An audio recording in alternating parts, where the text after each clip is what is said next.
passada bem rápida no que aconteceu na aula passada, para todo mundo entender de onde que a gente saiu e de onde que a gente chegou, tá? Não sei se todo mundo conseguiu entender o que, que a gente estava fazendo na aula passada, né? Mas agora, uma vez que já passou, né? Às vezes fica mais fácil se a gente dá essa retomadazinha para pegar o conteúdo. Então, a história era o seguinte, a história da aula passada era o seguinte. Tinha duas formas da gente abordar os problemas físicos, né? Referentes ao escoamento de fluidos. Ou na abordagem de sistema, em que a gente definia uma quantidade de massa, né? E seguia, né, essa massa fixa em todo o processo. Então, se, por exemplo, a gente apertasse esse spray na abordagem de sistema, a gente falaria de um processo de expansão desse sistema, por quê? Porque essa mesma quantidade de massa aqui inicial ia estar agora ocupando um volume maior, certo? E a segunda abordagem era a abordagem de volume de controle, em que esse mesmo processo, se eu definisse o próprio os limites dessa garrafa, né, do aerosol, e apertasse aqui a válvula, né, na perspectiva do volume de controle, a gente simplesmente estava tirando massa, né, desse volume de controle. Então, era um processo de descarga de fluido. Então, a gente tinha essas duas formas de observar um mesmo problema físico, certo? E aí a gente falou que esse processo, usando a perspectiva de sistemas, não era a forma mais adequada para a gente trabalhar com o escoamento de fluidos, então a gente ia precisar converter todas aquelas equações que a gente já conhecia lá da física, da termodinâmica e tudo mais, das outras disciplinas, né? A gente ia precisar converter todas aquelas equações que a gente conhecia, né, que eram formuladas para sistemas, para essa ideia de volumes de controle, certo? A ferramenta que a gente desenvolveu para fazer isso foi o teorema de transporte de Reynolds, certo? A ferramenta que ia fazer essa ligação entre sistema e volume de controle era justamente o teorema de transporte de Reynolds, que era, né, a gente chegou nessa equação aqui, final, descrevendo justamente o comportamento, né, como que a gente podia relacionar a taxa de variação de qualquer propriedade do sistema com as características do volume de controle. Então, o teorema de transporte de Reynolds, ele relacionava qualquer variação de uma propriedade do sistema, qualquer taxa de variação dessa propriedade do sistema, com como essa propriedade variava dentro do volume de controle, que é o nosso interesse de agora, né, estudar na perspectiva de volume de controle, e com o fluxo dessa propriedade através da superfície de controle. Ah, professor, o que é a superfície de controle? Lembra que a superfície de controle é que delimita o volume de controle.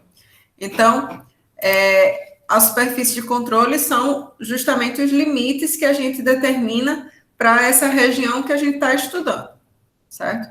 Então, na aula passada a gente fez isso, e além disso, né, a gente tinha descrito as equações de conservação de maneira, né, que seriam apropriadas para o uso dessa equação de conservação, dessa equação do teorema de transporte de Reynolds. Então, a gente definiu a conservação da massa como a taxa de variação de massa do sistema, a gente definiu a conservação, descreveu a equação da conservação do momento linear como sendo igual ao somatório de força, né, através da taxa de variação do momento linear do sistema. A gente fez a mesma coisa para a energia, taxa de variação da energia do sistema. Mesma coisa nós fizemos para o momento angular, taxa de variação do momento angular do sistema. E fizemos também para a segunda lei da termodinâmica, descrevendo a taxa de variação da entropia do sistema. Então, em todos os casos, a gente tinha uma propriedade extensiva, em que a gente relatava ela, né, em termos de uma taxa de variação, né, e aí a gente sabia que cada uma dessas propriedades extensivas a gente podia descrever como sendo um termozinho vezes um dm, que a gente integrasse em toda a massa do sistema, ou como sendo esse mesmo termo eta aqui, vezes um ρdV.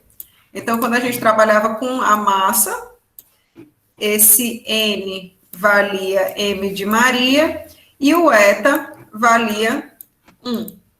Quando a gente for trabalhar com o momento linear, né, N, que é a propriedade do sistema, vai ser o momento linear, e o etazinho vai ser justamente V, certo? Por que que isso é importante? Porque justamente essa tabelinha lá vai servir para a gente substituir apropriadamente, né, a depender da equação que a gente estiver trabalhando, do fenômeno que a gente estiver analisando, a gente vai conseguir substituir adequadamente quem é N e quem é eta para descrever um dado fenômeno físico, certo? Então, na aula passada, a gente viu isso e aplicamos para a conservação da massa. Quando a gente fez isso para a conservação da massa, olha só, a gente disse... como é que é? Pronto. A gente disse que essa era a expressão que a gente tinha para lei de conservação do sistema, que vocês já conheciam da vida pregressa de vocês. A gente juntou com... Opa! Volta, meu filho. Oxente.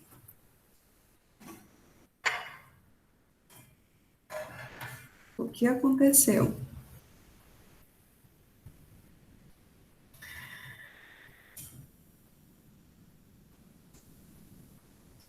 A gente juntou essa equação da conservação da massa.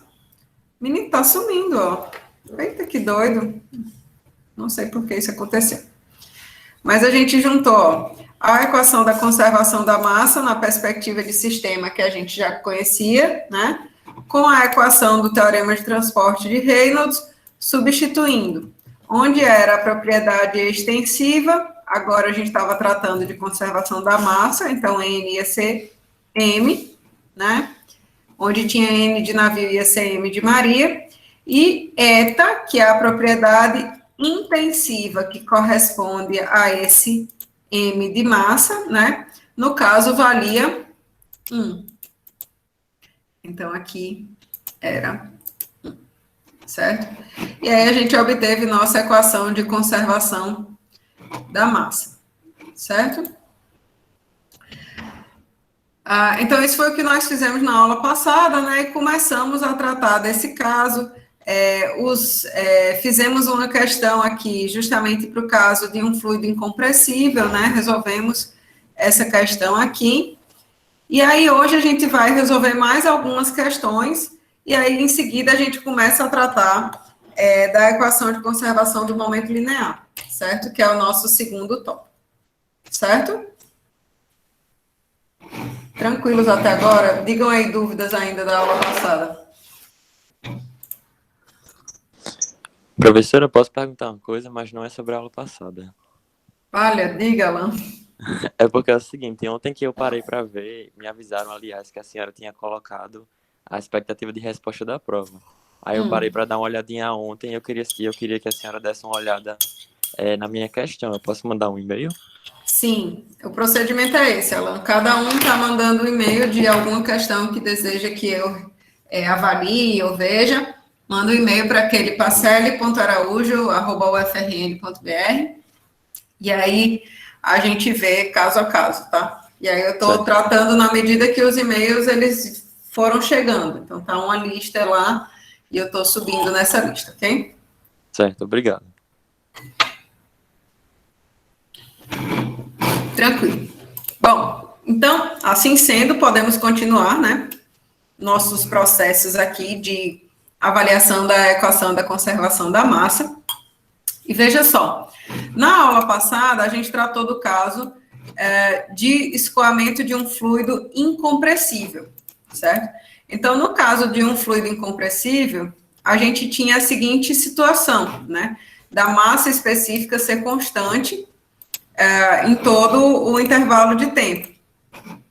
Então, quando a gente chega, tanto no tempo quanto no espaço, né? Então, nessa situação, caramba, minhas equações estão todas sumindo. O que foi que aconteceu? Que coisa chata. Não queria dar aula assim, não, mas tudo bem. Poxa, voltar aqui. Então, na aula passada, quando a gente estava trabalhando com escoamento de fluidos incompressíveis, então a gente disse que a massa específica ela era constante, não era função nem do espaço nem do tempo, e aí a gente chegava nessa expressão aqui, que dizia justamente que a integral do produto escalar entre velocidade e área, ela tinha que ser igual a zero, né, quando isso era avaliado em toda a superfície de controle. Então, a gente pegava uma superfície de controle, que delimitava o nosso volume de controle, avaliava em cada caso o produto escalar entre o vetor velocidade e a área em cada uma dessas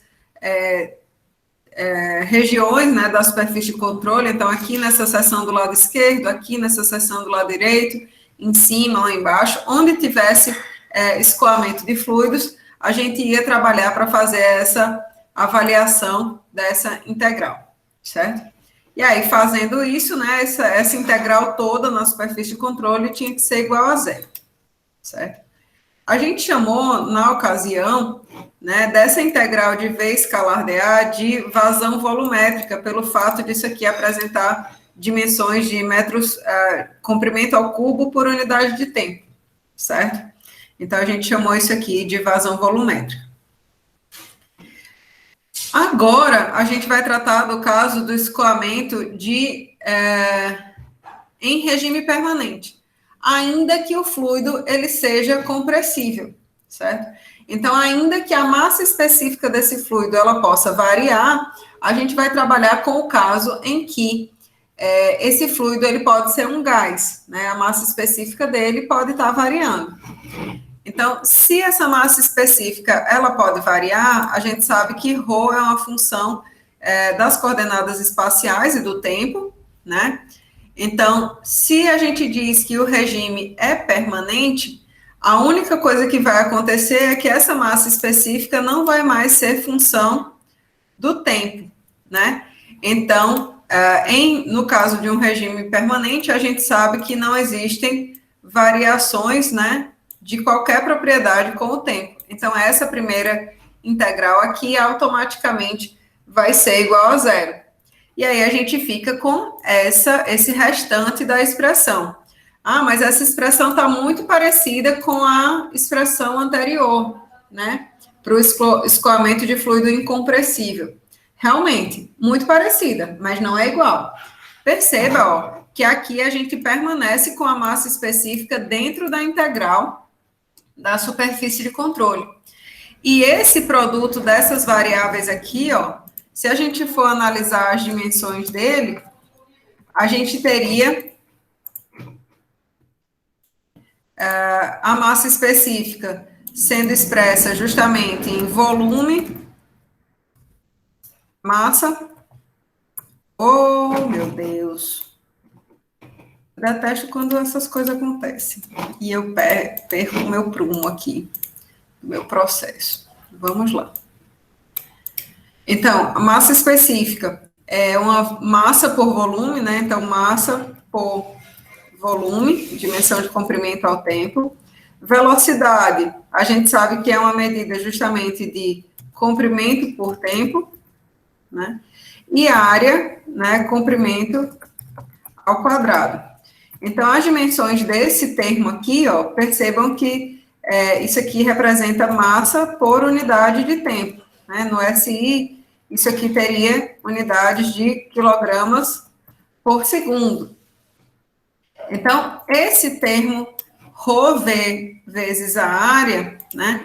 A gente percebe que é uma medida de massa por unidade de tempo. Então, a gente considera isso aqui uma medida de vazão volumétrica. Se a gente pegasse lá um becker, né? E esse becker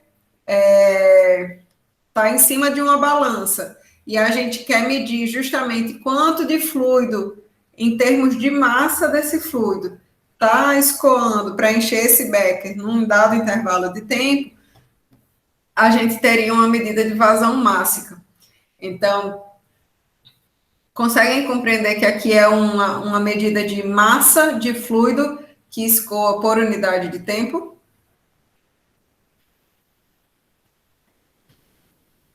Então, essa integral aqui, apesar de parecida com a integral anterior, né, ela é diferente pelo fato da gente considerar aqui possíveis mudanças na massa específica do fluido de uma seção para outra desse volume de controle.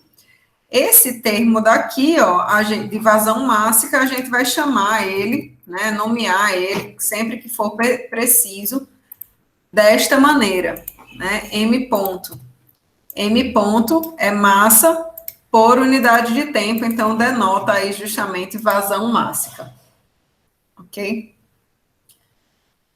Um outro tipo de situação que vocês podem se deparar, né, quando a gente tiver num dado condição de escoamento, é o caso de escoamento uniforme.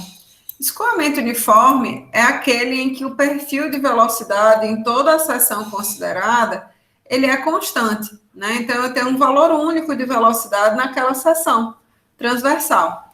Então, ao invés de trabalhar com integrais, eu posso trabalhar com valores simplesmente, né, com a multiplicação desses valores. Por quê? Quando a gente fala nessa integral de ρ VdA em toda a superfície de controle, né, perceba que aqui eu posso ter um perfil de velocidade, ou seja, essa velocidade pode variar ao longo da área, a massa específica pode variar ao longo da área, e se for necessário, se eu souber essas expressões, eu posso fazer essas integrações, tá? Já no caso do escoamento uniforme, não. Ele já está informando para mim que as propriedades, elas são constantes ao longo de uma seção. Então, eu tenho o mesmo valor de massa específica, o mesmo valor de velocidade em toda aquela área do escoamento, certo? Essa questão aqui, ela se refere a esses tipos aí de processos que a gente colocou, tá? Então, aqui ele diz assim, uma turbina de um avião consome 0,34 quilos por segundo de combustível e 29,5 quilos por segundo de ar, quando opera na condição de cruzeiro. Condição de cruzeiro, pessoal, é aquela condição justamente que o avião nem sobe nem desce, né? Ele está naquele voo constante lá, e a gente pode considerar que seja uma condição de regime permanente, tá? Descrevendo esse escoamento do avião, né? Mas o movimento do avião, então o escoamento dos fluidos, tá? A velocidade média dos produtos de combustão em relação à turbina é de 457 metros por segundo. Ele pede para estimar a massa específica média dos gases produzidos na combustão, sabendo que a área da seção de descarga é de 0,325 metros quadrados. Então, eu vou até botar outra figura aqui para ficar melhor. Na situação de uma turbina, o que acontece? A gente tem a alimentação desses gases de combustão, quer dizer, a alimentação do combustível, a alimentação do ar, né? Numa dada seção de entrada. Então, vou colocar aqui a alimentação de ar e a alimentação de combustível. E essa soma dessas duas correntes produz uma corrente de exaustão, né? Os produtos da exaustão lá na saída. Então, aqui. Ar, combustível,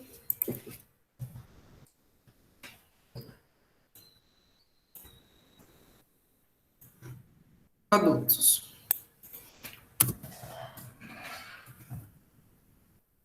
Certo? E aí ele diz assim, ele dá a vazão mássica de ar, né?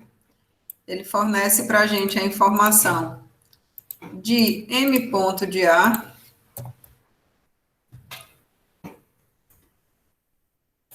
que está aqui entrando nesse sistema. Ele fornece também a informação de vazão mássica de combustíveis, né? E para os produtos, ele fornece a informação da velocidade na seção de saída e também a informação da área dessa seção de saída. A gente tem esse conjunto aqui de informações. Se a gente pegar a nossa equação de conservação do momento da massa, que seria essa equação aqui genérica, para esse processo daqui, a gente poderia, né, como eu falei para vocês, devido à descrição do problema, né, o fato dele dizer aqui que esse escoamento ocorre na condição de cruzeiro, né, a gente poderia desprezar esse primeiro termo devido ao fato do escoamento ser em regime permanente. Então, a gente ficaria com essa expressão daqui, que a gente teria que avaliar o produto ρV escalar dA, ou seja, a vazão mássica de fluidos em toda a superfície de controle, certo? E aí a gente sabe que essa superfície de controle aqui, ela é descrita por uma seção de entrada, uma seção de entrada e uma seção de saída.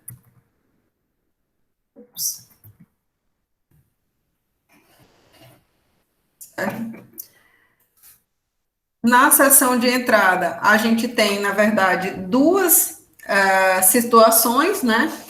Duas entradas, entrada de ar e entrada de combustível, e uma seção de saída. Lembra que eu mostrei para vocês uma figura, essa figura aqui?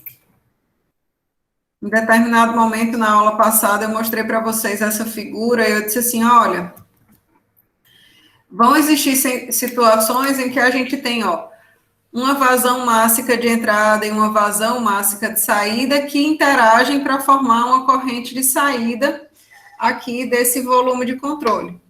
Então, esse processo daqui, que a gente está descrevendo da turbina, apesar da gente dizer que existe uma seção de entrada e uma seção de saída, na realidade, a gente pode, inclusive, descrevê-lo, né, como sendo duas correntes distintas, né, uma corrente de ar e uma corrente de combustível para formar essa corrente combinada, certo? Então, vou deixar aqui esse desenho só para referência futura, se vocês quiserem, tá? Então, perceba aqui, para essa questão, ele fornece para a gente, ó, a vazão mássica de combustível e a vazão mássica de ar. Como que eu sei que isso é vazão mássica? Porque aqui ele está descrevendo, ó, massa por unidade de tempo, certo? Então, eu já sei as duas vazões mássicas de entrada, né? E o que a gente está descrevendo aqui, ó, é justamente que a vazão mássica de entrada vai ter que ser igual a menos a vazão mássica aqui de saída, né? Só que analisem que esse processo aqui, ele está todo sendo descrito em torno de produtos escalares, né? Isso. E aí, o que a gente viu na aula passada também? Numa seção de entrada típica, né? Como essa que está descrita lá na seção. Cadê o meu... Numa seção de entrada típica, como essa que está descrita aí na seção, ó, a gente tem um vetor velocidade que caracteriza a corrente, interagindo com um vetor que caracteriza a área da superfície de controle e aponta para fora desse volume de controle. Então, o ângulo formado entre eles é um ângulo de 180 graus. E, nesse caso, né, o produto escalar, nessa seção aqui de entrada, vai produzir VDA cosseno de 180, vai produzir um valor negativo. Enquanto na seção de saída, se for uma saída típica, como essa que está sendo mostrada aqui, o ângulo formado entre esses dois vetores é de 0 graus, e aí o produto escalar dá positivo. Então, quando a gente olha aqui para o nosso equacionamento, a gente consegue ver que a gente tem duas correntes de entrada, né? Então, nesse caso, eu vou apagar essa linha de trás daqui final, porque eu acho mais fácil trabalhar com a equação dessa maneira, tá? Só queria deixar descrito lá para vocês. Então, nessa seção de entrada, ó, esse produto escalar aqui vai produzir um sinal negativo, né? Esse termo aqui vai ser igual a menos, eu vou descrever isso em termos de cada um das correntes, tá? A gente teria massa específica do ar, velocidade da corrente de ar, área de entrada da corrente de ar, cosseno de 180 graus.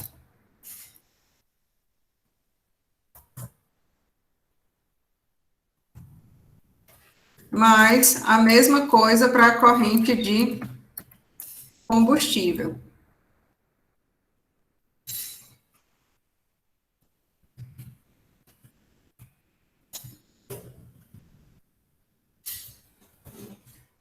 Porém, percebam que a gente não vai precisar usar todas essas informações, porque na própria questão, ele já fornece para a gente a informação do que é a vazão mássica desses compostos, né? Então, aqui, basta a gente entender que isso aqui vai ter um sinal negativo, por ser essa seção aí de entrada, né? E que esse termo ρVA para a corrente de ar, né? A gente vai poder estar substituindo aí justamente pelo nosso vazão mássica desse elemento.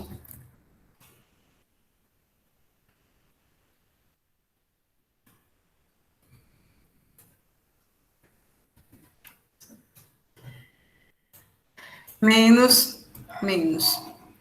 Na seção de saída, perceba que a gente vai ter aí informações não mais de vazão mássica, né? Mas a gente vai ter informações de velocidade e de área desse escoamento da saída. Então, na região de saída, a gente tem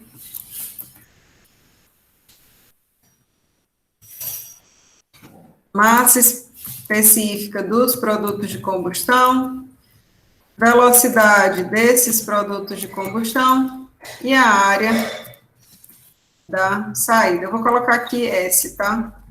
Para ver se cabe todo mundo.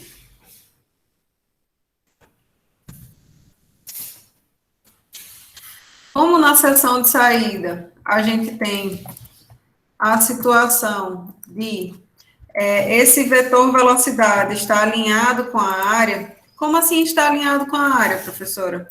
Lembrem-se que a área, ela aponta, o vetor que caracteriza a área aponta sempre para fora da superfície de controle, né? E perpendicular a essa superfície, certo? Então, na seção de entrada, a gente tinha o ângulo formado como sendo de 180 graus, e na saída esse ângulo é de 0 graus. Então, esse produto escalar aqui produz justamente um sinal positivo aqui. João está perguntando, a vazão volumétrica tem a ver com fluidos incompressíveis, e vazão mássica tem a ver com fluidos compressíveis, né? Veja só, João, assim, se você quiser separar nessas duas caixinhas, você até que pode.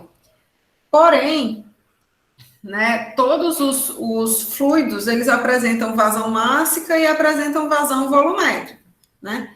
Vazão mássica e vazão volumétrica diz respeito simplesmente ao que você está medindo a cada intervalo de tempo.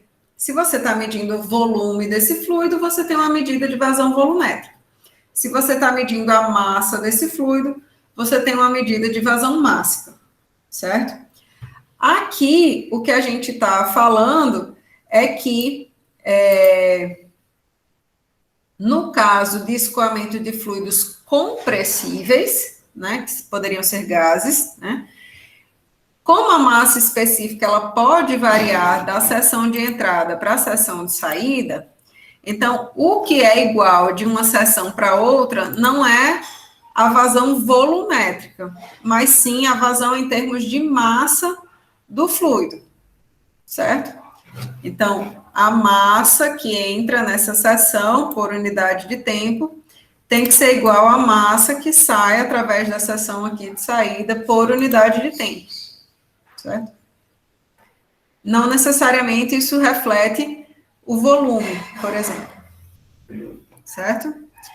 Então, aqui, né, para essa nossa expressão final, para a gente poder determinar essa massa específica dos produtos de combustão, né? Então, isso aqui vem para esse outro lado da equação,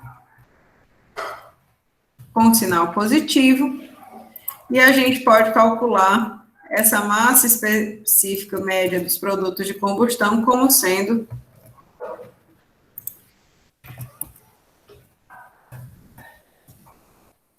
dado dessa maneira, certo? Então, a gente teria 0,34 com mais 29,5 dividido por 457 vezes 0,325.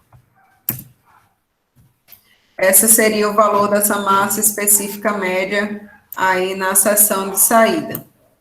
Esse valor deve dar próximo à massa específica do ar, certo? Porque justamente, ó, percebam que a composição da própria mistura de combustão, ela é muitas vezes superior, né, em composição de ar do que de combustível, né? Praticamente 100 vezes, né? 100 vezes, 10, 100 vezes mais ar do que o tanto de combustível que é alimentado. Então, isso aqui daria 0,34 com mais 29,5, 29,84, 457 vezes 0,325. Tinha dado 49 quanto? Como é que era? 29,84, não era?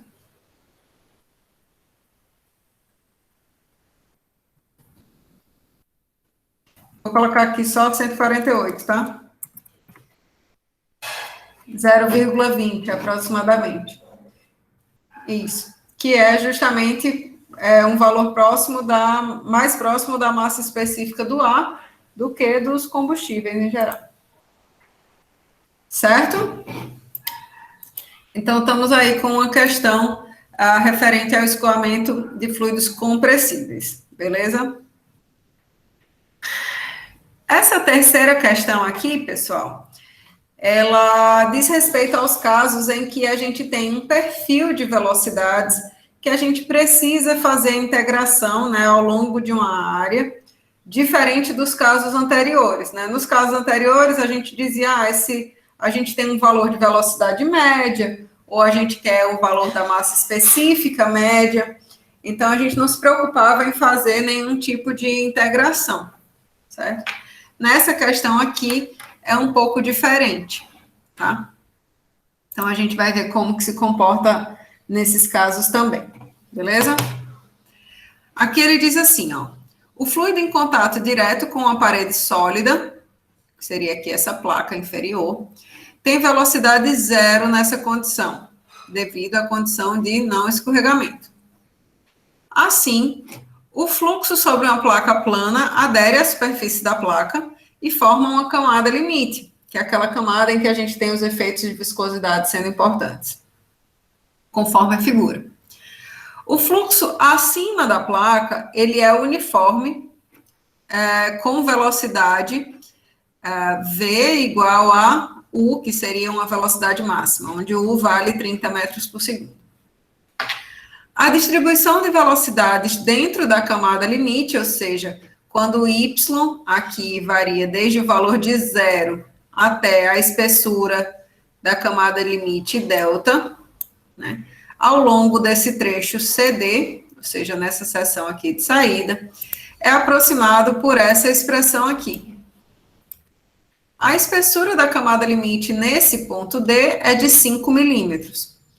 O fluido é ar com massa específica 1,24 kg por metro cúbico. Considere que a largura da placa, ou seja, saindo desse plano aí que está mostrado na figura, né, a largura da placa é de 60 centímetros na direção perpendicular ao plano da figura. E calcule o fluxo mássico, né? Na verdade, o que ele quer aqui não é o fluxo mássico, é vazão mássica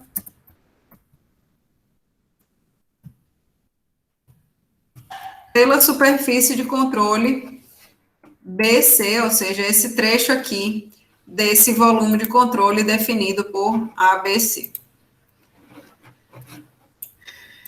Então, a gente tem essa placa, né? O volume de controle que a gente vai trabalhar é esse aqui, ABCD, certo? E, sendo esse o nosso volume de controle, a gente vai avaliar justamente a equação da continuidade em toda essa superfície de controle que delimita esse volume de controle, certo? A gente pode considerar que o escoamento ocorre em regime permanente, porque ele não dá nenhuma informação que nos leve a crer que haja alguma variação temporal nesse processo, certo? E aí a gente vai trabalhar com essa equação de conservação da massa, avaliando, né, todo o escoamento de ar, né? Ar é um fluido compressível, certo? Em todo esse nosso volume de controle aqui, certo?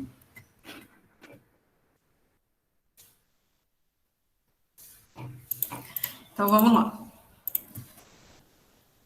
Pegando a nossa equação da continuidade para um escoamento em regime permanente, a gente teria isso daqui, né?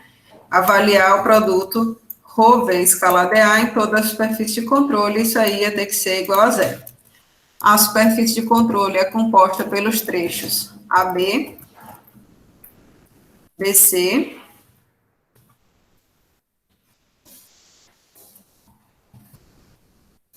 CD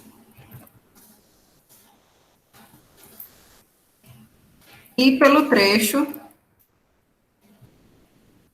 DA.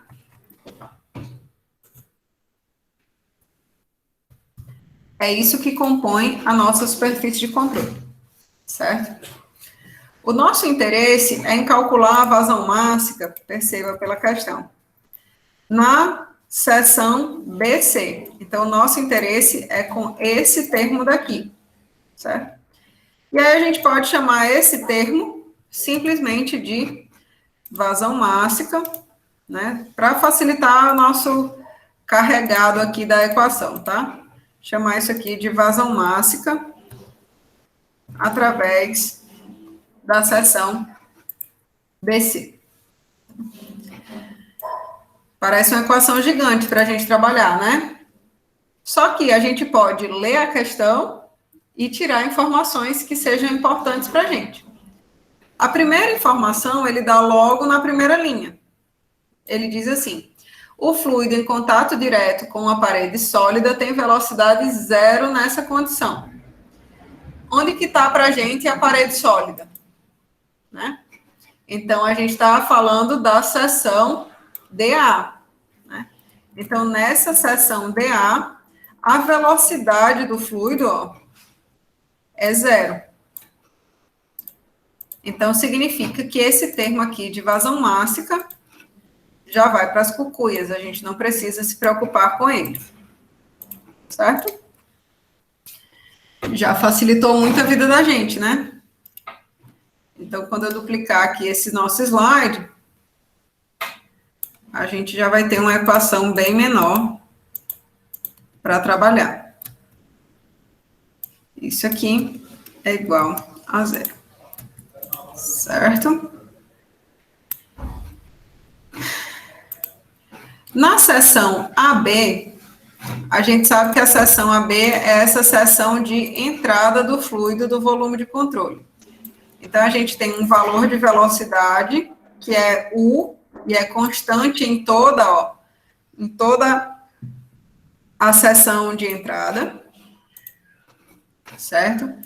E a gente pode ver que a área que caracteriza essa superfície de controle, ela aponta sempre para fora do volume de controle. Então, nessa seção aqui de entrada, ao invés da gente trabalhar com essa integral, né, pelo fato de aqui ser um valor de velocidade constante em toda essa área, a gente vai trabalhar simplesmente com a multiplicação, né, e com o produto escalar. Então, aqui a gente tem ρ, que multiplica U, que é o valor da velocidade nessa seção de entrada, vezes a área da seção AB, vezes o cosseno do ângulo formado entre velocidade e área nessa seção.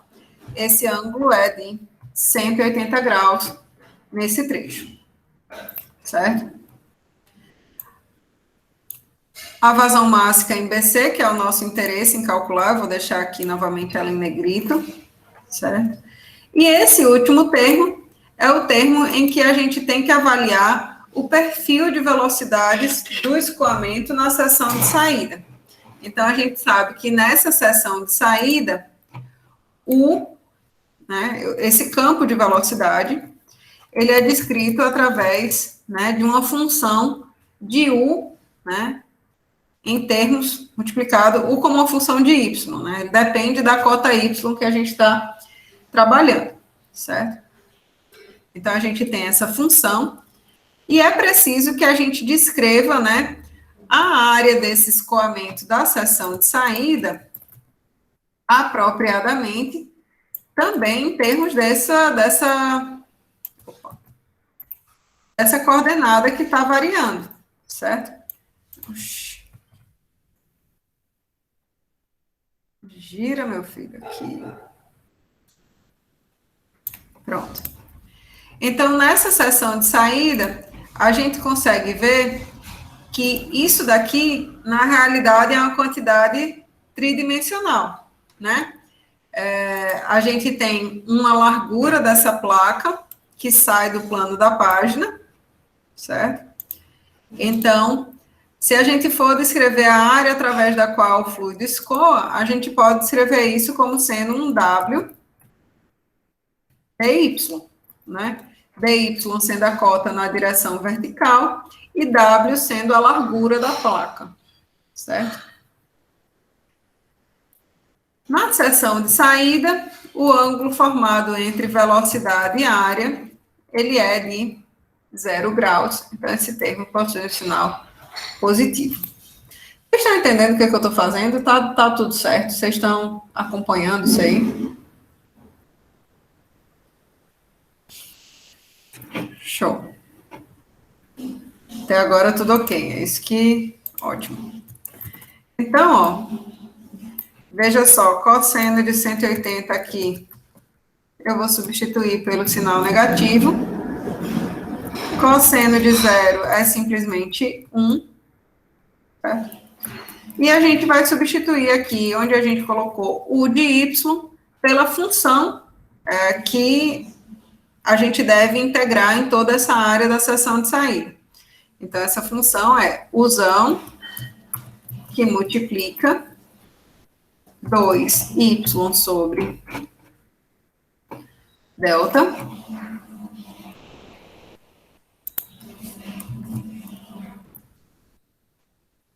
menos y sobre delta ao quadrado. Então, essa é a função que a gente vai integrar ao longo de y, e y vai variar justamente desde y igual a 0 né? Que é justamente a região em que essa equação é válida. Até y ser igual a delta. Certo? Se a gente fizer isso,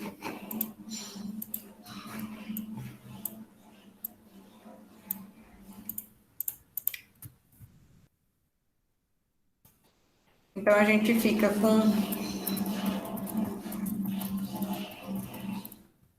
ρ vezes U vezes W, que multiplica, né, 2y² sobre 2 vezes delta. Percebam, delta é a espessura da camada limite, tá, pessoal? Delta é constante nessa nossa integração, tá? Menos y³ sobre 3, que multiplica 1 sobre delta ao quadrado. Certo? Tudo certo com essa integral aí, meu povo? Eu fiz alguma coisa errada? Não, né? Tá tudo ok. 2y² sobre 2 delta menos y³ sobre 3, 1 sobre delta quadrado. Pronto. Assim sendo, quando a gente substituir esses limites de integração, quando y for zero, esse termo e esse termo se cancelam, né? Ficam os dois igual a zero. Quando y for delta, aqui vai ser delta e aqui vai ser delta. E aí a gente vai ficar com... Ai, eita. Cadê, meu Deus? Valei-me, Nossa Senhora, perdi a questão. Aqui.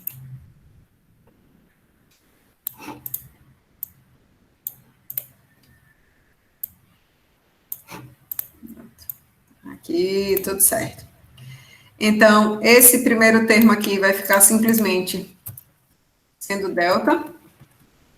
2 delta ao quadrado dividido por delta vai dar simplesmente delta. Aqui vai ficar delta ao cubo dividido por 3 delta ao quadrado. Né? Então, aqui vai ficar simplesmente delta sobre 3. Então, a gente vai resolver essa fração aqui. Vai ficar 3 delta menos delta, então 2 delta sobre 3. Certo? Professora, você não chegou na expressão final ainda. Não cheguei na expressão final ainda, porque ainda falta descrever essa área da seção AB, né, que é a seção de entrada. E aí, se vocês se recordarem, né, essa área da seção de entrada, ela tem a altura aqui igual à altura da seção de saída. Isso aqui a gente determinou como sendo um paralelepípedo, né? Então, aqui essa área de entrada seria delta vezes W, que era a largura para fora desse plano da página, tá? Então, essa área AB... O que aconteceu, meu Deus? Seria justamente delta vezes W. E aí, para a gente determinar qual que era a vazão máxima através da seção BC, então esse termo aqui vinha para o outro lado da equação, com sinal positivo, menos esse termo aqui, para o outro lado da equação. Então, a gente tem ρ, U, W e delta, ρ, U, W e delta, que vai multiplicar aí 1 menos 2/3. 1 menos 2/3 fica 1/3, né?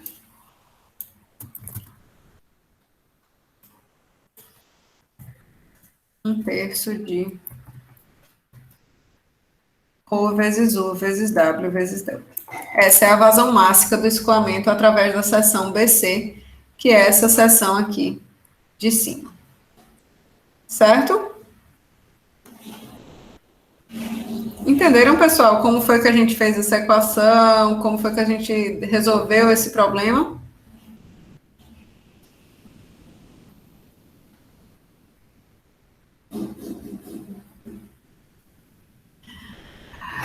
Então tá. Para essa parte de conservação da massa, então a gente já viu basicamente todos os casos principais referentes, né, aos escoamentos de fluido, certo? Obviamente a gente ainda vai ter uma aula de exercício para a gente trabalhar com esse conteúdo, né, mais lá na frente. Eu vou gravar essa aula de exercício para vocês. E agora a gente entra na nossa segunda equação de conservação, tá? Então, a equação de conservação da massa, a gente pegou o primeiro princípio que a gente tinha descrito, que era a conservação da massa lá para um sistema, pegou o teorema de transporte de Reynolds, juntou os dois, fez a equação da conservação da massa para um volume de controle. Agora, a gente vai fazer a mesma coisa para a conservação de quantidade de movimento linear, ou a equação de conservação do momento linear, certo? Então, a gente sabe que o momento linear é esse produto, né, entre a massa e a velocidade de um dado corpo, né? Então, como é uma quantidade vetorial, a gente tem esse momento linear tendo a mesma direção da velocidade, tendo o mesmo sentido que a velocidade, né? E quando a gente descreveu a equação de conservação do momento linear, a gente disse, olha, a taxa de variação do momento linear do sistema é igual ao somatório de forças, né? A gente disse, ó, isso é uma forma distinta da gente descrever a segunda lei de Newton. Então, o que a gente vai fazer é usar essa expressão de taxa de variação do momento linear, juntamente com o teorema de transporte de Reynolds, para produzir a nossa equação na formulação de volume de controle. Então, nossa propriedade N agora vai ser o momento linear, né? Momento linear, a gente já disse que era massa vezes velocidade. Então, massa é uma medida do tamanho do sistema, velocidade é uma propriedade intensiva. Então, tamanho vezes propriedade intensiva produz propriedade extensiva, tá? Então, propriedade extensiva vai ser N, e a propriedade intensiva correspondente vai ser justamente o valor, né, do vetor velocidade. Então, a nossa equação da conservação do momento linear, a gente vai usar, ó, onde tem N, a gente vai substituir P, momento linear do sistema. Onde tem eta, que é a propriedade intensiva correspondente ao momento linear, a gente vai usar o vetor velocidade, certo? Então, quando a gente fizer isso, a gente vai obter...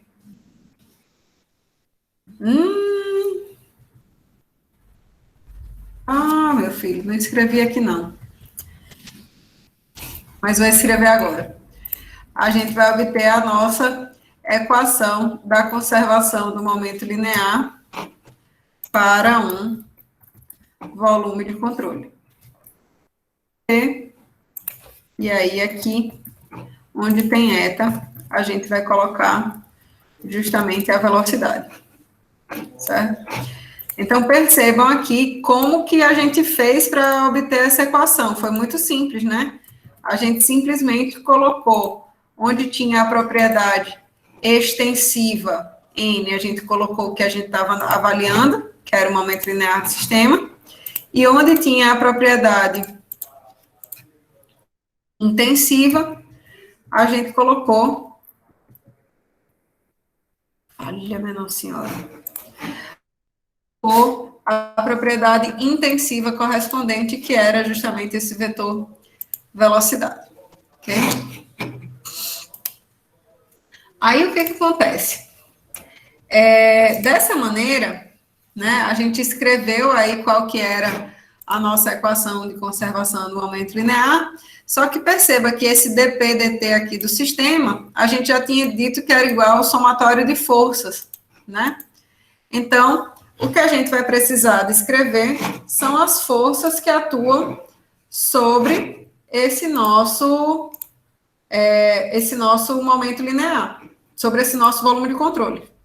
Então,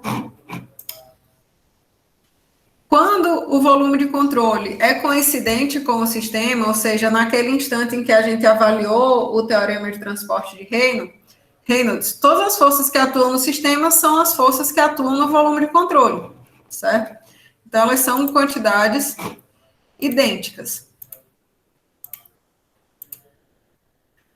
E aí, se elas são idênticas, a gente sabe que as forças que podem atuar sobre esse volume de controle são forças de campo gravitacional e forças de superfície, né?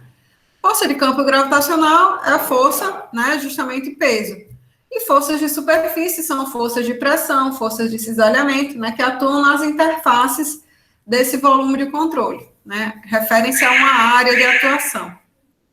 Então, sendo esses dois os tipos de forças que podem atuar sobre esse volume de controle, a gente pode reescrever aquela expressão, né, que estava em termos de forças que atuavam, né? A gente pode escrever essas forças como sendo forças de campo e forças de superfície que atuam sobre um volume de controle, certo?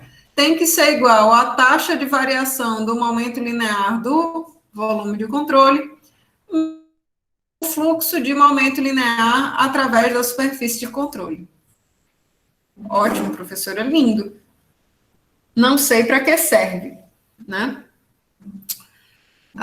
Quando a gente vai... vamos supor que você queira, né?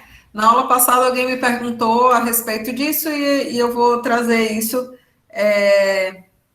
aqui de maneira mais clara. Quando você está com uma mangueira, né? Ligada simplesmente na corrente lá de saída do seu jardim.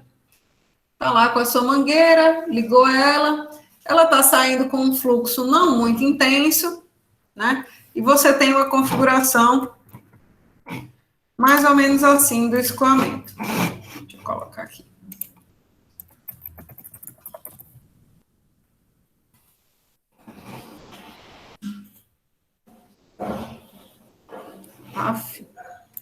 Vamos supor que você tivesse uma configuração mais ou menos assim do escoamento, né? Ou então com mais água, mas assim, sem produzir um jato com muita intensidade. Quando a gente diminui essa seção disponível para o escoamento, o que a gente verifica é que o jato ele vai bem mais distante, né? E que se você botar a sua mão, né? Se você botar a sua mão nessa condição aqui de escoamento, deixar esse escoamento interagir com a sua mão, você praticamente não sente a ação de nenhuma força, né? Não dói. Mas se você tiver com um jato aqui com alta velocidade, né? Se você tampou aqui essa seção aqui de saída, a gente consegue perceber muito claramente que esse escoamento de fluido, ele produz uma força, né? Porque se eu colocar a minha mão lá na frente desse escoamento, quando ele já está com a área reduzida, a gente sente, né, a força do fluido na nossa mão. Então, assim, essa equação da conservação do momento linear, ela traz para a gente essa relação de forças e velocidade de escoamento, né? Então, o somatório das forças que atuam sobre um dado volume de controle vai ser igual à variação do momento linear desse volume de controle, né? Geralmente a gente estuda o caso de um escoamento em regime permanente, né? Mais o fluxo líquido de momento através da superfície de controle. Um outro exemplo que eu sempre penso nisso quando eu falo sobre isso, né, é de uma garrafa, né? Vamos supor que você tem, sei lá, suponha que isso aqui seja uma garrafa né, que você está enchendo ela com líquido. Você está enchendo aqui de uma torneira, por exemplo. Você enche, e chega uma hora que você começa a perceber que vai existir uma saída de fluido também, né? Então, a depender da velocidade com que você tem essa entrada aqui nesse volume de controle, a gente tem também esse fluido que está escoando para dentro da garrafa, exercendo uma força sobre o próprio conteúdo da garrafa, né? Então, a gente tem aquele fenômeno da água estar espalhando para todo lado. Então, isso ocorre justamente devido à transferência de quantidade de movimento, certo? Bom, como vocês sabem, né, força é a quantidade vetorial, né? Então, essa equação que a gente descreveu para a quantidade de movimento, ela tem que ser ela tem que descrever, né, todo esse comportamento nas direções x, y e z. Então, a gente pode decompor essa equação em equações para cada uma dos eixos coordenados, f de x, f de y, f de z. E aí, ó, percebam que os componentes da velocidade que a gente vai trabalhar são justamente, ó, u, v e w, ou seja, a velocidade em cada uma desses eixos coordenados, certo? Detalhe, né? Nessa nossa resolução, nessa nossa consideração, nessa dedução, a única força de campo que a gente considerou foi a força de campo gravitacional, é a única que a gente vai considerar nos nossos problemas, tá?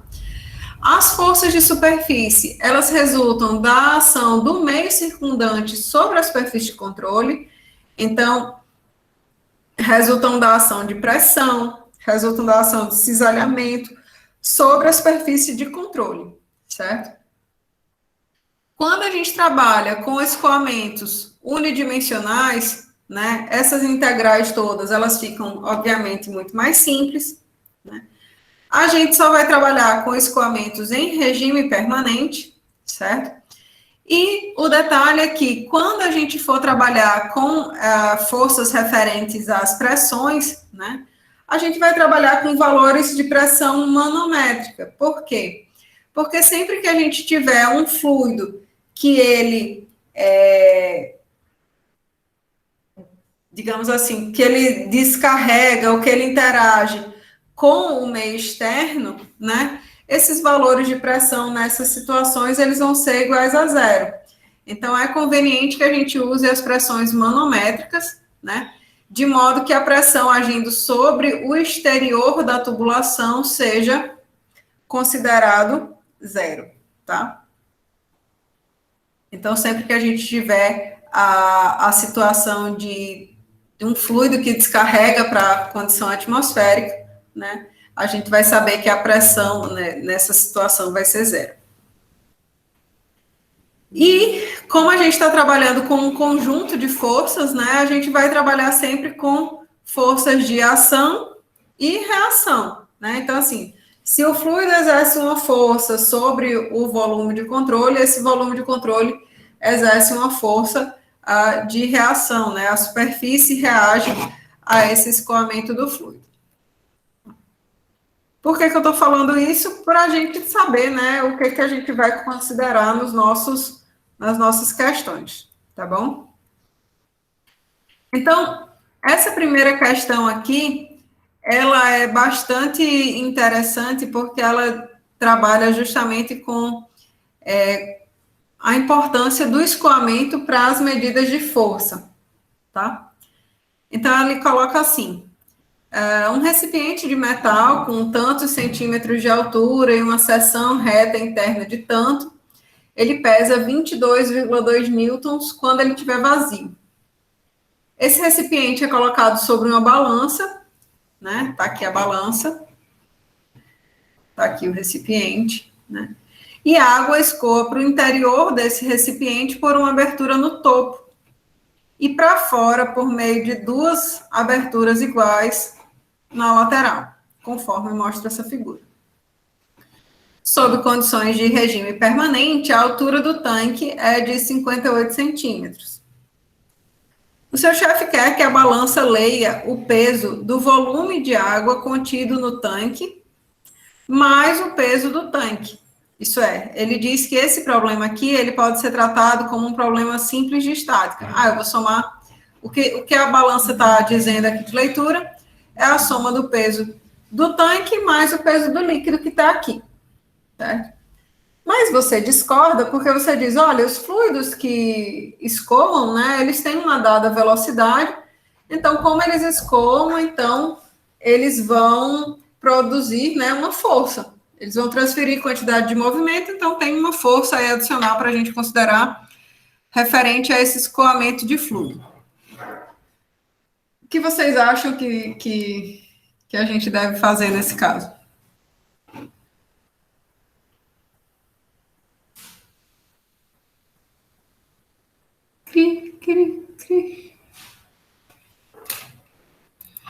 Bom, veja só.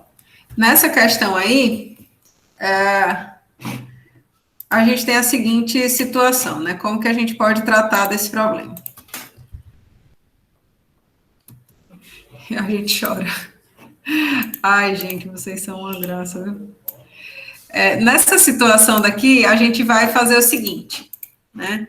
A gente vai aplicar a nossa equação de conservação da quantidade do momento linear e a gente vai fazer a avaliação de que forças que realmente estão atuando, tá bom? Então, a gente tem aqui a nossa balancinha, linda e maravilhosa. A gente pode determinar que o nosso volume de controle seja este daqui, certo? Colocar ele aqui, sei lá, de laranjinha e meio transparente para a gente poder ver as coisas de dentro.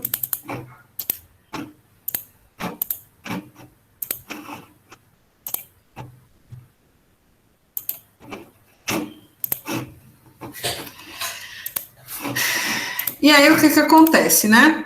A gente tem aqui uma superfície de controle que delimita a nossa região de estudo. Existe, né, um vetor velocidade aqui nessa seção de entrada, que caracteriza o escoamento de fluido. Existe um vetor velocidade aqui nessa seção de saída, também caracterizando esse escoamento do fluido na direção horizontal, certo? V1 e V2. E como a gente tinha dito anteriormente, né, sempre a gente vai trabalhar com a relação desse vetor velocidade com as áreas, né, a área do escoamento. Então, já coloquei a área sempre como amarelo, vou continuar colocando aqui como amarelo. Então,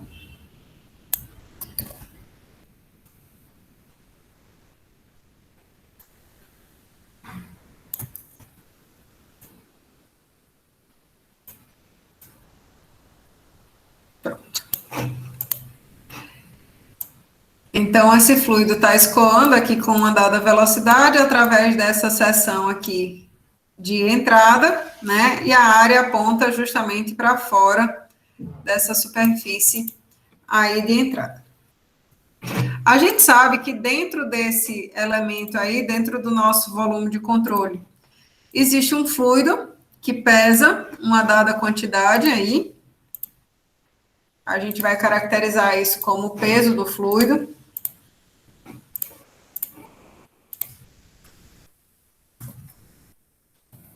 Vou botar peso de água, tá? E a gente sabe que o tanque também tem um dado peso, né? Peso do tanque.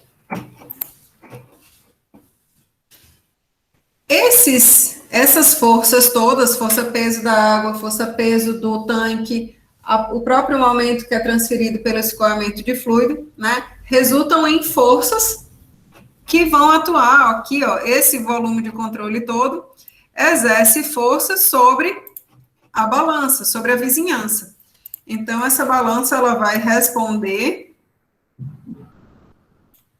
com uma força aqui de reação, que eu vou colocar em preto, não, vou colocar em verde, que é a nossa resposta. Certo? E aí, essa força de reação, eu vou chamar aqui de Rx. Reação na direção X. Obviamente, também vão existir forças de reação na direção Y, né? Eu sei como é que é essa força na direção Y? Até agora, não. Mas se eu quiser trabalhar com ela, em momento oportuno, eu posso. Certo? Então, vamos lá.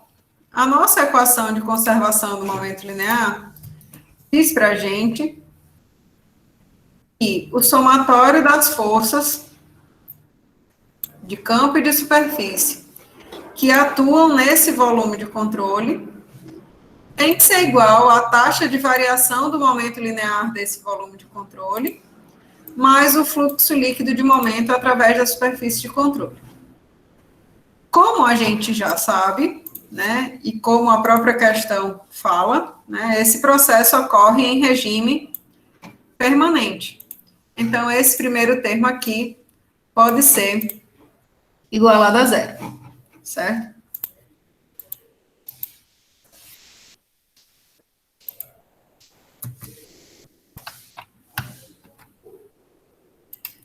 Então, a gente vai trabalhar com esta equação.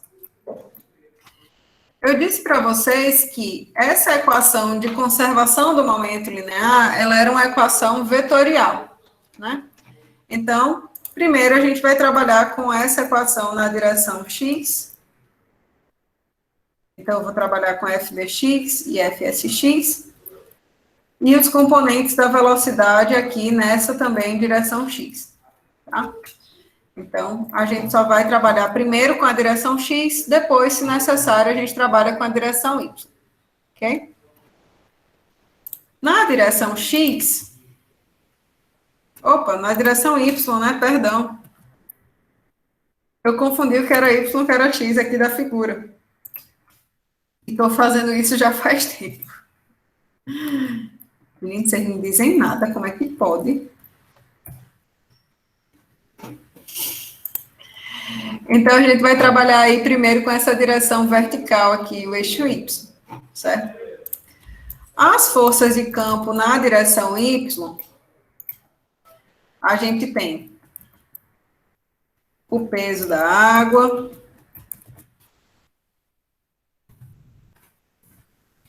o peso do tanque,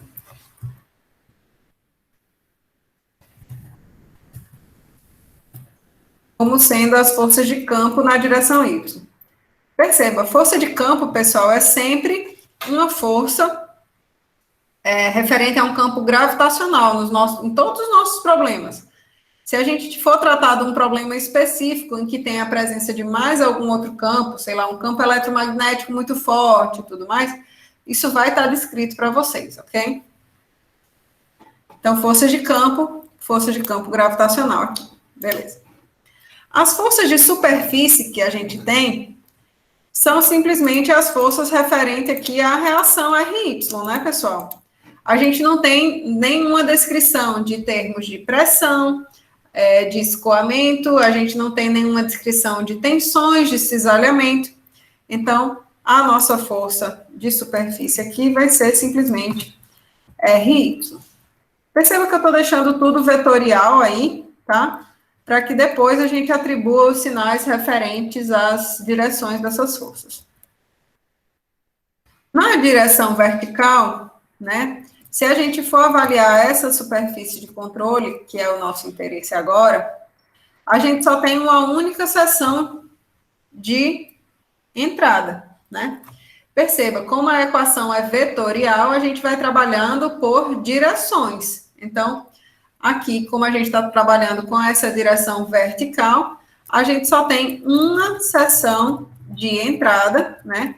A nossa superfície de controle se resume a essa seção aqui de entrada, em que a gente tem o valor de o vetor V1 interagindo com essa área 1, certo?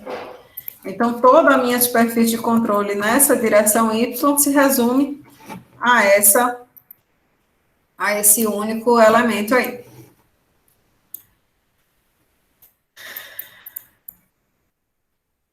Como a gente tem os valores de velocidade média na seção, a gente deixa de ter que trabalhar com essas integrais para trabalhar simplesmente com os produtos.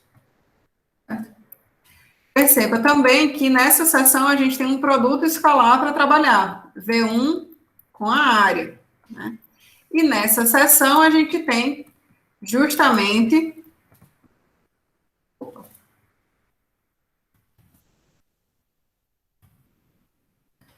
nessa seção a gente consegue ver justamente que V1 e a área 1 formam um ângulo ali, ó, de 180 graus.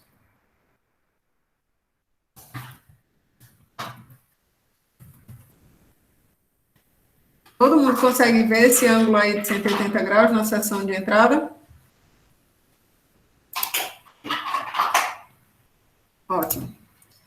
Então, agora, eu vou trabalhar com os vetores. Percebam, ó, resolvi meu produto escalar aqui, agora eu vou trabalhar com os vetores. Então, o peso da água aponta na direção do X, do Y negativo. Então, é menos peso da água. Peso do tanque aponta na direção do Y negativo. RY aponta na direção do Y positivo.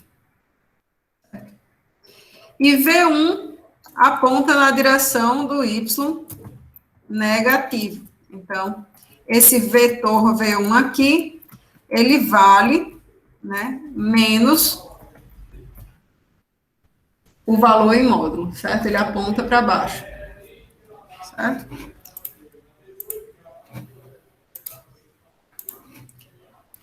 Então, agora a gente pode isolar RY, esses termos aqui negativos vão para o outro lado da equação somando.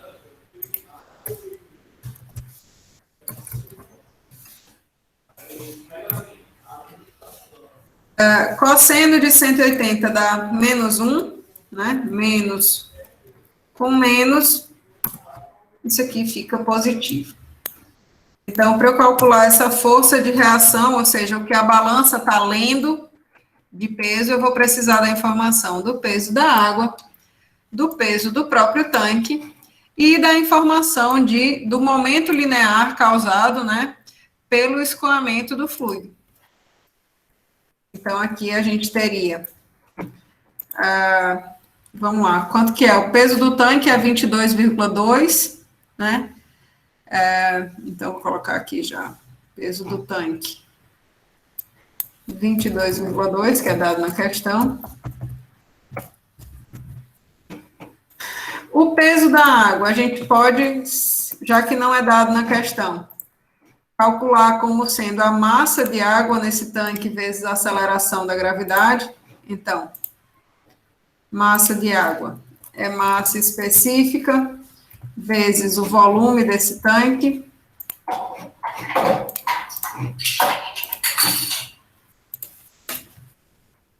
Volume de água vezes a aceleração da gravidade. Deixa eu ver se todas essas informações ele fornece na questão. A altura, a área e a massa específica. Então, a altura e a área dá um volume para a gente, massa específica a gente já tem, aceleração da gravidade a gente já tem. Então, o peso da água a gente já resolveu. O valor de V1, ele já dá, né, que é 3 metros por segundo, e a área 1 é 0,009 metros quadrados. Então, V1 é 3. Massa específica da água, 10^3. A área 1, 0,009 metros quadrados. Massa específica da água, 10^3, 1.000 quilos por metro cúbico. O volume da água no tanque é a área vezes a altura. A altura é 58 centímetros. E a área, vamos ver aqui qual é. 009 metros quadrados.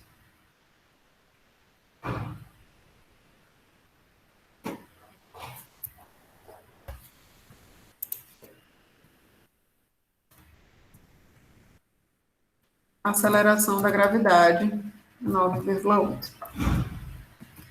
Quanto que dá esse valor aí de RY, pessoal?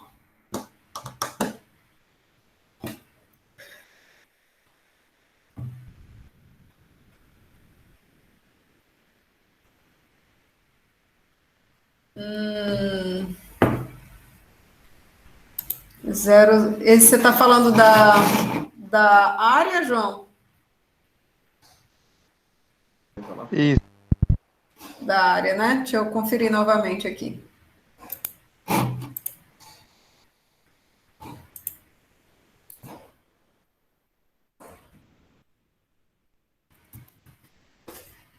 Então, ó, a área da seção interna é 0,09 metros quadrados, altura 0,58. A área da seção 1 é que era 0,009.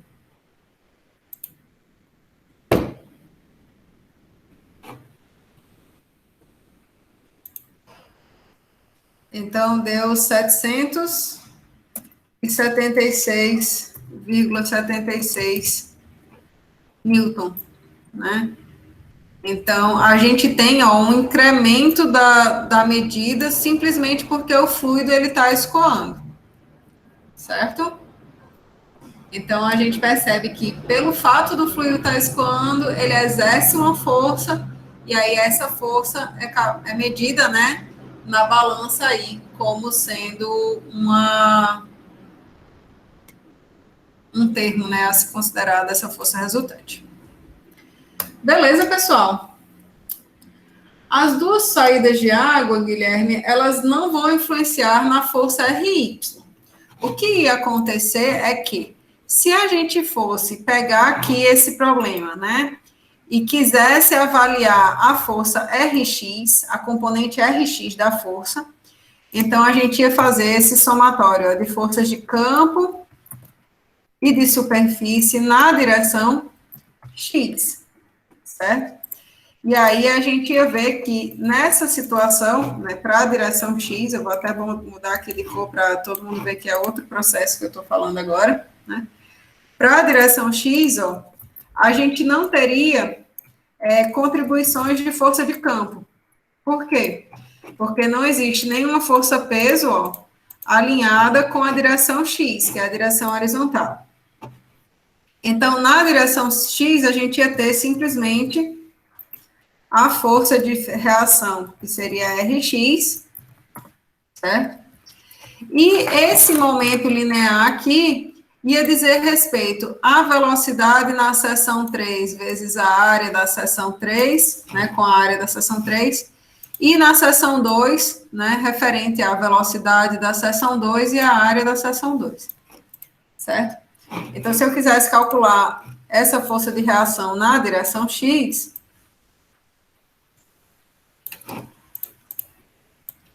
essa integral aqui, na verdade, seria referente a dois termos, né? Eu teria, deixa eu só pegar aqui para facilitar a escrita, tá? Eu teria vetor da seção 3 que multiplica esse produto escalar entre velocidade e área da seção 3, onde o ângulo formado seria de 0 graus, mais esse mesmo termo relacionando-se com as características da seção 2, velocidade da área 2, a área da seção 2 e o ângulo formado na área 2, certo? Então, aqui, cosseno de zero nos dois casos, a gente teria 1, né? E o que ia acontecer é aqui, ó, V3 aponta na direção do x negativo, então a gente ia ter menos um valor aqui em módulo, multiplicaria ρ V3 a 3, e o vetor 2 da velocidade na seção de saída aqui do lado direito, ele aponta para o x positivo. Essa aqui é V2, ó. E aqui é V3. Então, a depender das intensidades desses termos de V3, ρ V3A3 e V2, ρ V2A2, a gente poderia produzir uma força Rx ou não, certo? Se esses vetores aqui, eles tivessem a mesma intensidade e a mesma área de saída, né? Mesmo valor, V1 e V2, e A1 e A2, então Rx seria igual a zero. Mas se houver uma diferença, né, entre, por exemplo, as áreas de escoamento na seção 2 e na seção 3, então a gente teria uma força de reação em X presente aí. Ficou claro aí?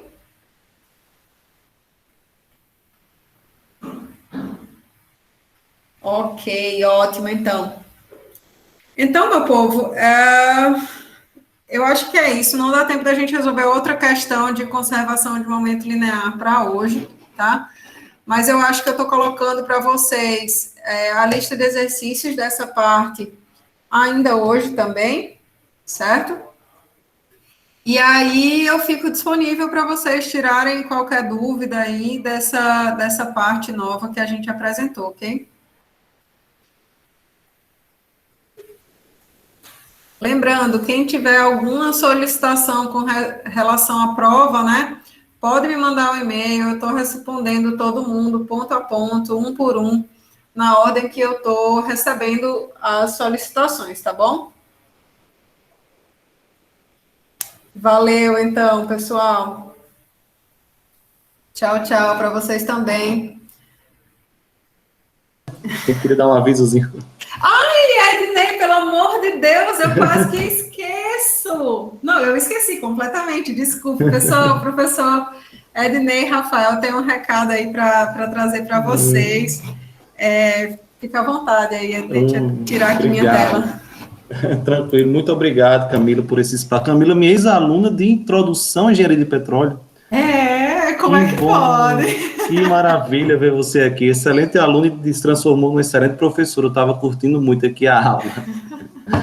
E muito obrigado por esse espaço, Camila. Eu estou aqui com o professor Wilson da Mata, que também atuou lá no NUPEG, na engenharia química, né? Ele é o pesquisador visitante do PRH 26. E eu estou aqui para trazer para o pessoal, para os alunos de mecânica dos fluidos, né, uma notícia boa de um edital que a gente está lançando para bolsas de pesquisa, bolsas de graduação. Então, eu vou só colocar aqui a apresentação rapidinho para explicar melhor para vocês.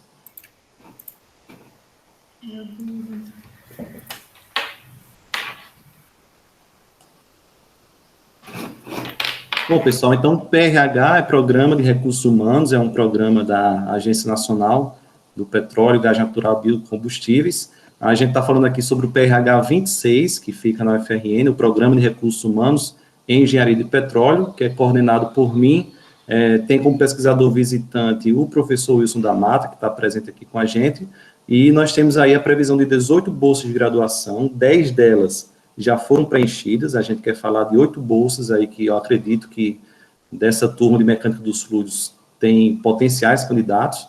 Temos já 6 bolsistas de mestrado, 2 de doutorado, 1 de pós-doutorado e 1 de apoio técnico. Então, a gente vai focar aqui nas bolsas de graduação que estão disponíveis através deste edital que foi divulgado em todos os canais da Escola de Ciências e Tecnologia.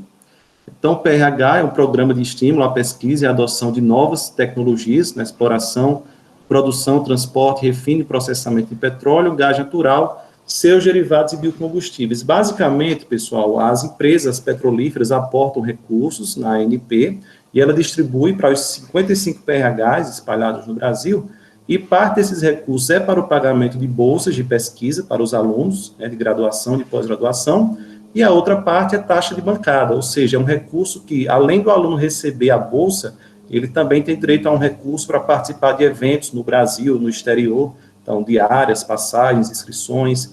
Ele também consegue comprar material de consumo para o laboratório, onde ele está desenvolvendo a pesquisa, bens de capital, no break, por exemplo, que quebrou no laboratório, onde o aluno trabalha, a gente consegue comprar pelo PRH, e também recursos para participar de visitas técnicas, né, a campos de petróleo, ou até parques eólicos, dependendo da pesquisa que o aluno desenvolva. Aqui são algumas imagens das visitas que a gente promove aos campos de petróleo. Aqui nós temos os valores das bolsas, né, as modalidades, as bolsas de mestrado, doutorado e pós-doutorado. O nosso foco aqui são as bolsas de graduação, o valor mensal de R$600, são 24 parcelas, então são 2 anos que o aluno passa, né, no PRH, se especializando, cursando disciplinas, desenvolvendo pesquisa aplicada, participando de eventos do setor, realizando visitas técnicas. Então, o objetivo do programa é formar recursos humanos. Então, depois desses 2 anos, o aluno sai pronto, preparado para ingressar no mercado de trabalho. O número 26 do nosso PRH foi a nossa colocação no edital de 2018, então, nós tiramos a melhor nota nesse programa, dentre os 55, foi a melhor nota do Nordeste, então, acima da gente, somente universidades do Sul e do Sudeste. Os nossos laboratórios ficam aí no famoso Minhocão, né, não adianta eu chamar Complexo Tecnológico de Engenharia, que vocês vão dizer que é Minhocão, e fica no 2º andar. Nós temos boa parte dos laboratórios lá, localizados, mas o aluno que for aprovado no edital, não necessariamente ele vai desenvolver sua pesquisa nesses laboratórios. A gente tem parcerias com vários laboratórios, com vários departamentos, inclusive com a Escola de Ciência e Tecnologia, para que o aluno possa desenvolver sua pesquisa da melhor maneira possível, com a melhor infraestrutura. Então, nós temos parceria com o NUPRA, com o Laboratório de Cimentos, Laboratório de Automação, com o pessoal da Engenharia Química, que a professora Camila conhece bem, lá do NUPEG, e também com o Instituto Metrópole Digital. Inclusive, tem um professor lá que está aguardando alguns aprovados desse edital, para desenvolver algum projeto na área de inteligência artificial aplicada ao setor de petróleo. Então, quem se candidatar a esse edital, provavelmente vai ter essa oportunidade de trabalhar com alguém lá do IMD. O aluno que ingressar também no PRH, que for aprovado, ele vai poder se capacitar nos melhores softwares da indústria de petróleo, porque a gente tem as licenças desses softwares. Então, softwares para modelagem de reservatório, para projetos de poços de petróleo, simulação de recuperação avançada e assim por diante. Isso vai ser um diferencial para vocês, porque vocês saem, né, da graduação com o diploma de graduado, com a especialização da ANP e capacitados nesses softwares. Então, isso é um grande diferencial para quem vai ingressar no mercado de trabalho. A empresa vê que aquele engenheiro que está ingressando no seu corpo já domina os softwares, os principais softwares utilizados por ela. Geralmente, os nossos alunos, os nossos bolsistas, eles acabam participando também do capítulo estudantil da SPE, que é a Society of Petroleum Engineers, que também é um capítulo muito premiado dos nossos alunos da UFRN. Então, é muito comum que os alunos que ingressam no PRH participem tanto do capítulo estudantil quanto da empresa Júnior Brent Engenharia, que já é a empresa que vem prestando serviços na área de petróleo há alguns anos.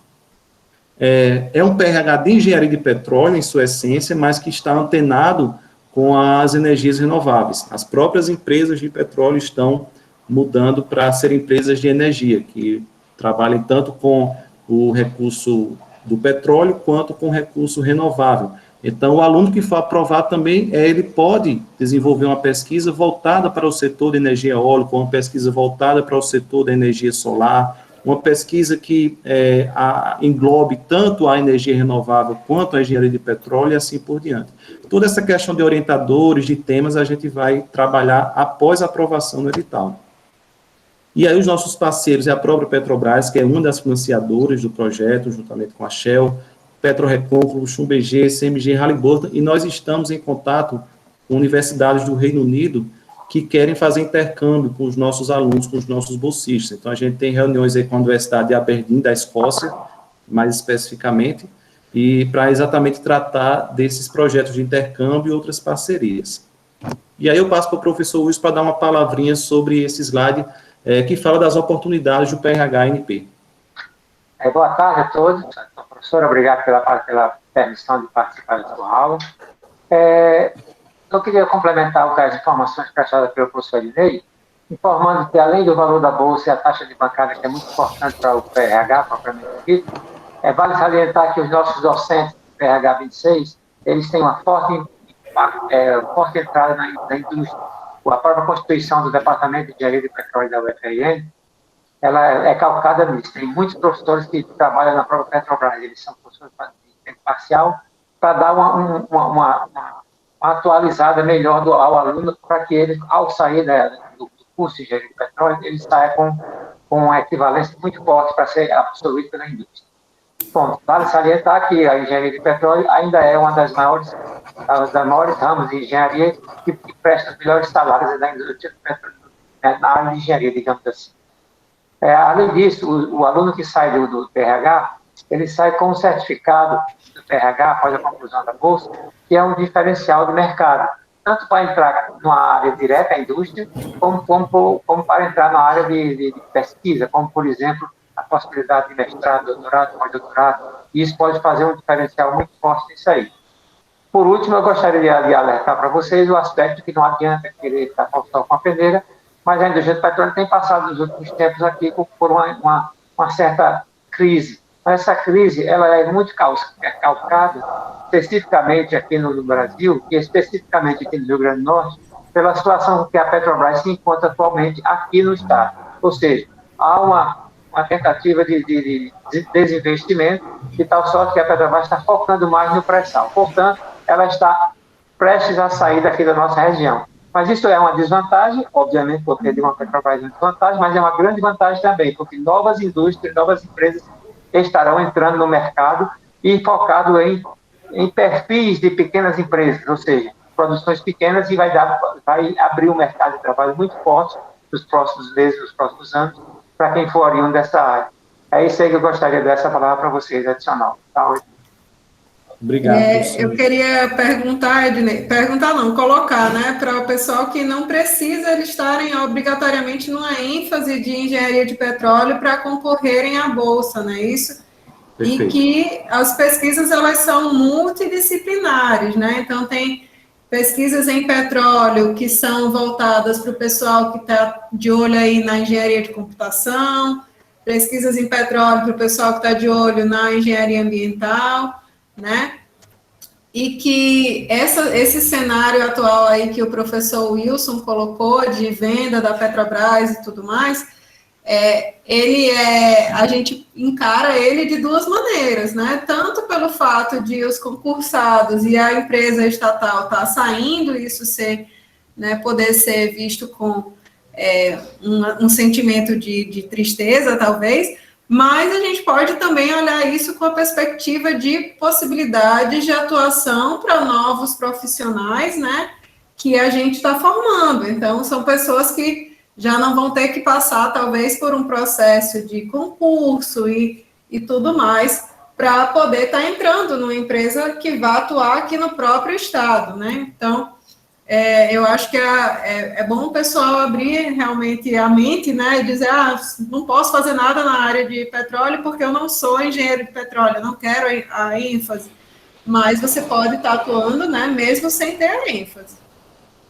Perfeito. Então, no edital, inclusive, Camila, foi muito boa essa colocação, porque, de fato, você pode estar em qualquer ênfase, ou pode não estar em ênfase ainda, né, o edital, ele não restringe isso.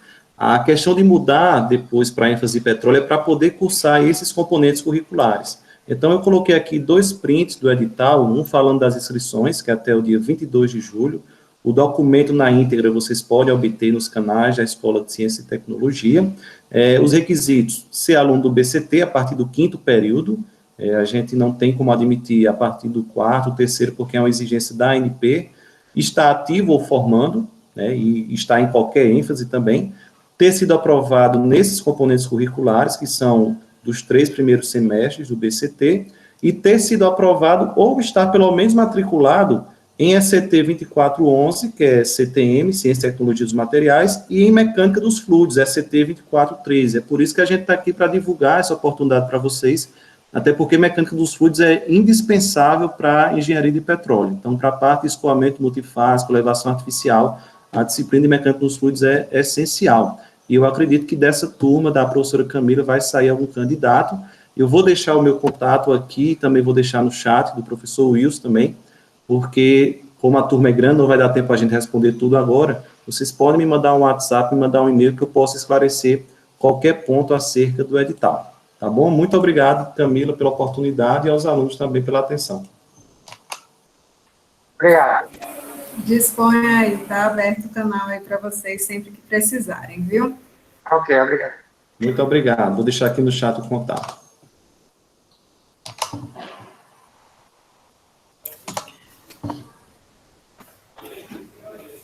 Bom, pessoal, então é isso, né? Nos vemos semana que vem, tá bom?